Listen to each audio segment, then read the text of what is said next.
When we think about the American Civil War, our minds usually go to these huge, epic battles. But sometimes it's the smaller, quicker fights that actually change everything. Today, we're going to look at two cavalry scraps, just 3 months apart, that tell an incredible story of failure, comeback, and the birth of a whole new way to fight a war. All right, here's the plan. First, we're going to bust some myths about what cavalry troops were actually doing. Then we'll dive into an absolutely brilliant Confederate raid at a place called Holly Springs. After that, we jump to a gritty showdown at Kelly's Ford. We'll see how those two victories stack up, and then we'll connect all the dots to show you why these little fights really, really matter. So when you picture Civil War cavalry, you probably imagine these incredible thundering charges, right? Sabers flashing, horses everywhere. And yeah, that definitely happened, but that wasn't really their day job. The reality was a lot more strategic, and frankly, way more important for winning campaigns.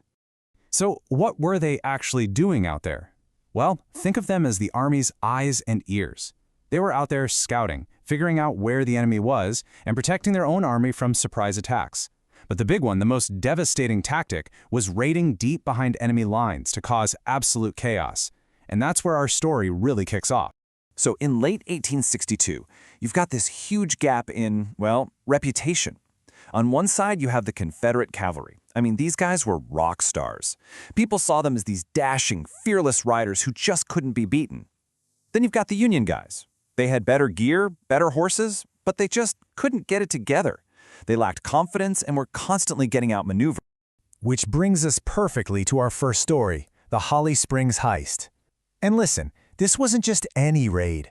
This was a textbook example, a masterclass really, in how you could use cavalry to completely wreck an enemy's plans without even fighting a major battle. So what exactly is a cavalry raid? Well, think of it like a 19th century special ops mission. The whole point wasn't to get into a big brawl. Nope. It was all about speed and surprise, hitting the enemy where it hurts the most, their supply lines. And for the Confederacy, this was their bread and butter. And check out the planning here. The Confederate General Earl Van Dorn, he was smart. He didn't just charge straight ahead. He takes his 3,500 guys on this big, roundabout trip, totally fooling the Union forces. And then, bam, at the crack of dawn on December 20th, they slam into Holly Springs from 3 sides. The Union troops, they were completely caught off guard, had no idea what hit them. The damage? Oh, it was devastating. We're talking $1.5 million worth of supplies. To put that in perspective, that's like $40 million today. Just gone, up in smoke. Suddenly, Ulysses S. Grant's whole army, which was pushing towards Vicksburg, is stranded. Their entire campaign is just dead in the water. You can imagine, Grant was not happy. And his words here, they are just dripping with anger. He points the finger right at the guy in charge, Colonel Robert C. Murphy. Apparently, Murphy had been warned that Confederate cavalry were in the area, but he just did nothing. His soldiers were literally still in their beds when the attack hit. And the fallout from Murphy? It was fast and it was brutal. He got the boot, publicly kicked out of the army for cowardly and disgraceful conduct. So yeah, Holly Springs was this massive win for the Confederacy. And for the Union, it was just embarrassing. It basically seemed to prove the myth was true. The Confederate horsemen were just on another level. But fast forward just 3 months. It's St. Patrick's Day, 1863, and something is about to shift. We're heading over to Kelly's Ford, Virginia, for a fight that's going to start flipping the script. And this one was personal. You've got the Confederate General Fitzhugh Lee. Yep, Robert E. Lee's nephew. And he's been trash-talking an old friend from West Point, a Union general named William Averill. After a raid of his own, Lee sends him this note, basically saying, hey, why don't you come on over and fight me, and bring me some coffee while you're at it. So what does Averill do? He accepts the invitation.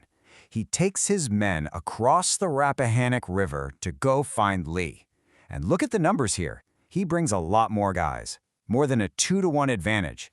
Now, on paper, you'd think, easy win for the Union. But as we've already seen, numbers didn't always mean much against these guys. But this time, it was different. It really was. The Union cavalry, they fight their way across the river, and then they don't run. They dig in.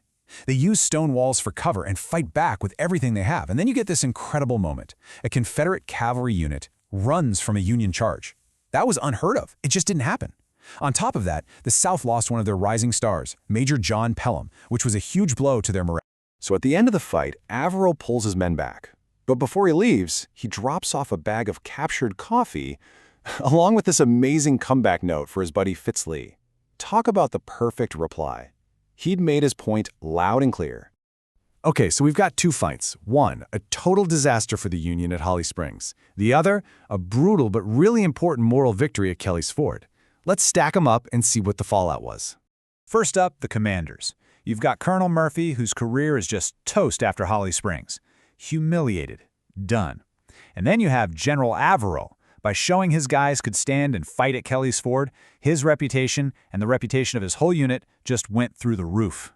And this is what I find so fascinating. You're looking at two kinds of victory here. Holly Springs, that was a strategic win, a huge one. It stopped a Union army in its tracks. Kelly's Ford didn't really change the battle lines. But its impact was on morale, and that was massive. It shattered the idea that the Confederate cavalry was invincible. And that confidence, you can't put a price on. All right, so why are we talking about these two little fights? What's the big deal? Well, because they're the setup. They're the prologue to the huge, epic campaigns that would basically decide the whole war. This timeline really lays it all out. Look, you've got the Union Army getting crushed at Fredericksburg, then humiliated at Holly Springs. Morale is in the gutter. Then comes Kelly's Ford. It's like a shot of adrenaline.